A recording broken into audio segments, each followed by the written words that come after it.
दोस्तों, राजस्थान के एक गांव में इच्छाधारी नागिन ने दिया एक बच्चे को जन्म।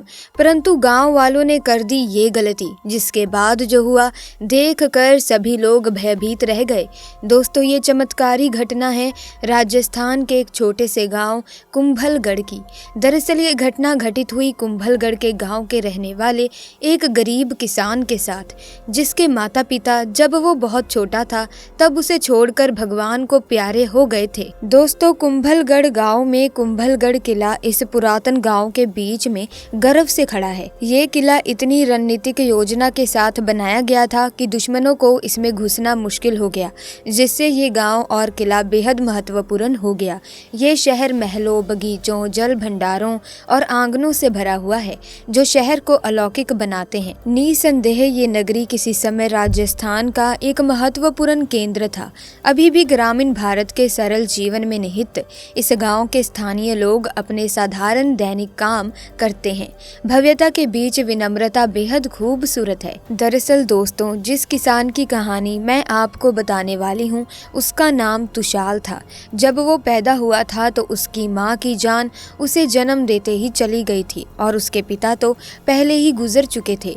तब दोस्तों, उसके घर के पास एक बुजुर्ग दंपत्ति रहते थे, जो कि बहुत ही गरीब थे। उस बुजुर्ग इंसान के पास एक ही खेत था, जिसे जोत कर वो अपने घर का निर्वाह करता था। उनका खुद का कोई बच्चा नहीं था। ऐसे में उन दोनों ने मिलकर तुशाल का पालन पोषण किया। जैसे जैसे तुशाल बड़ा हुआ, उसने खेत का सारा काम खुद करना शुरू कर दिया। दोस्तों, तुशाल बहुत मेहनती था, पर एक ही खेत होने की वजह से उनकी आमदनी कुछ ज्यादा नहीं हो पाती थी।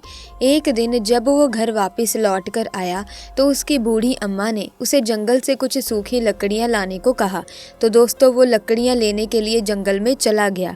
उसने जंगल के बाहर की तो सारी लकड़ियां इकट्ठी कर ली थी, परंतु उसने सोचा थोड़ी लकड़ियां और ले चलता हूँ। कुछ इस तरह सोचकर वो जंगल में थोड़ा और अंदर निकल गया। दोस्तों, कुछ दूर जाने पर उसने देखा कि एक बहुत ही विशाल बरगद के पेड़ के पास नाग नागिन का जोड़ा बैठा था। उन्हें देखकर तुशाल थोड़ा डर गया। तभी नाग वहां से जंगल के थोड़ा और अंदर जाने लगता है। उसी समय तुशाल की नज़र नागिन के पास रखी हुई चमकती चीज पर पड़ती है, जो कि नागिन पेड़ के पास आराम कर रही थी। तुशाल छुपकर नागिन के पास पड़ी चीज को देखने लगता है और सोचता है कि जंगल में इतनी चमकती चीज कहाँ से आई। तभी उसे समझ आ गया कि ये तो नागिन की नागमणि है और ये नागिन तो गर्भवती है। परंतु तुशाल की हिम्मत नहीं होती कि वो उस चीज को जाकर उठा ले, क्योंकि नागिन वहीं पर थी। उस दिन तो तुशाल अपने घर चला जाता है, पर सारी रात वो उसी नागमणि के बारे में सोचता रहता है। तभी उसे अपने दोस्त की बताई बात ध्यान में आती है कि यदि हम नाग के मुंह पर तेजी से गोबर मारें तो वो बेहोश हो जाता है। तो अब दोस्तों, तुशाल ने सोचा जब नागिन अपने बच्चे को जन्म देगी तभी वो नाग को मारकर नागमणि चोरी कर लेगा। अब तुशाल रोज अपने खेत का काम निपटा कर जंगल में उसी जगह गोबर लेकर पहुंच जाता था जहां पर वो नाग नागिन रहा करते थे। दोस्तों, जिस मौके के इंतजार में तुशाल था, वो मौका आज उसे मिल गया था।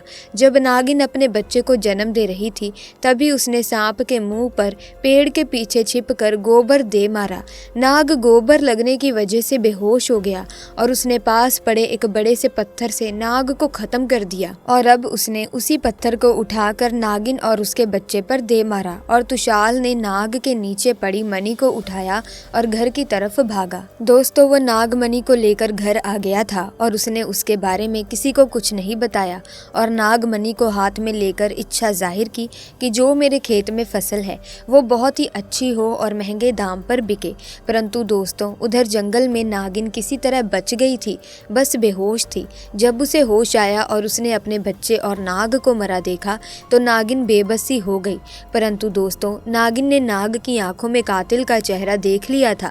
कहते हैं कि यदि नाग को कभी मारा जाए तो उसे जला देना चाहिए, क्योंकि नागिन नाग की आंखों में कातिल का चेहरा देखकर जान लेती है कि उसके नाग को किसने मारा है।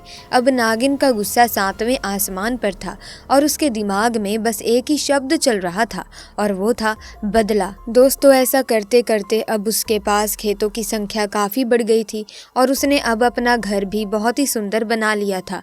बुजुर्ग दंपत्ति भी उसकी इस कामयाबी पर बहुत खुश थे, परंतु बस तुषाल ही इस बात को जानता था कि ये सब कुछ उस नागमणि का ही कमाल है। अब दोस्तों गांव में हर जगह तुषाल का नाम था और उसे गांव का मुखिया बना दिया गया। तुषाल भी अपना काम बड़ा ही मन लगाकर कर रहा था, पर दोस्तों नागिन अभी भी तुषाल से बदला लेने के लिए तड़प रही थी। एक दिन तुषाल को किसी काम से अपने गांव से दूसरे गांव जाना था। वो सुबह सुबह अपने काम के लिए घर से निकल गया। तभी दोस्तों आधे रास्ते उसने एक लड़की को बीच रास्ते में रोते देखा। दोस्तों उसकी उम्र महज 24 साल की होगी। तुषाल ने अपनी गाड़ी को रोका और उससे रोने का कारण पूछा। उस लड़की ने बताया कि मेरा नाम शांति है और सड़क हादसे में मेरे माता पिता की मृत्यु हो गई। अब मेरा इस दुनिया में कोई नहीं है। तब तुषाल ने कुछ सोचकर बोला, कोई बात नहीं, तुम मेरे साथ मेरे घर चलो। दोस्तों दिन ऐसे ही बीतते गए। कुछ दिनों में तुषाल और शांति में कब प्यार हो गया तुषाल को पता ही नहीं चला। परंतु दोस्तों ये जो शांति थी वो वही नागिन थी जिसके नाग और बच्चे को तुषाल ने मारा था। वो तुषाल से बदला लेने आई थी। दोस्तों एक दिन तुषाल और शांति जो कि नागिन थी दोनों एक नदी किनारे बैठे आपस में बातें कर रहे थे। तभी शांति बोली, तुषाल तुमने ये गले में चमकदार सी कौन सी चीज पहन रखी है? दोस्तों तुषाल ने उस मणि को ताबीज में डालकर अपने गले में धारण कर रखा था। तो तुषाल बोला, अरे कुछ नहीं, बस साधारण सा लॉकेट है। परंतु शांति को शक हो गया था। उसने कहा, क्या मैं इसे थोड़ी देर के लिए पहन सकती हूँ? जिस पर तुषाल को गुस्सा आ गया और वो उस पर चिल्लाने लगा। तभी शांति वहां से उठकर चल दी, लेकिन तुषाल ने पीछे से आवाज देकर कहा कि चलो ठीक है पहन लो, पर थोड़ी देर में मुझे वापस कर देना। दोस्तों जैसे ही शांति ने उस नागमणि को धारण किया और वो अपने असली और भयानक रूप में वापस आ गई, क्योंकि दोस्तों वो बगैर मणि के केवल अपना रूप बदल सकती थी, परंतु अब उसके पास मणि थी।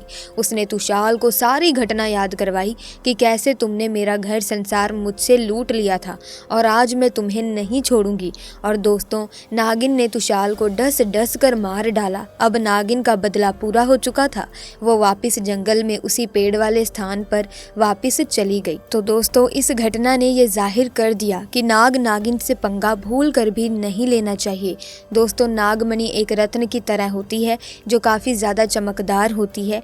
इच्छाधारी नागों के पास ये नागमणि होती है जिससे वो किसी का भी रूप धारण कर सकते हैं और कहते हैं कि यदि नागमणि इंसानों को मिल जाए तो वो कुछ भी कर सकते हैं। इसीलिए लोग नागमणि को पाना चाहते हैं।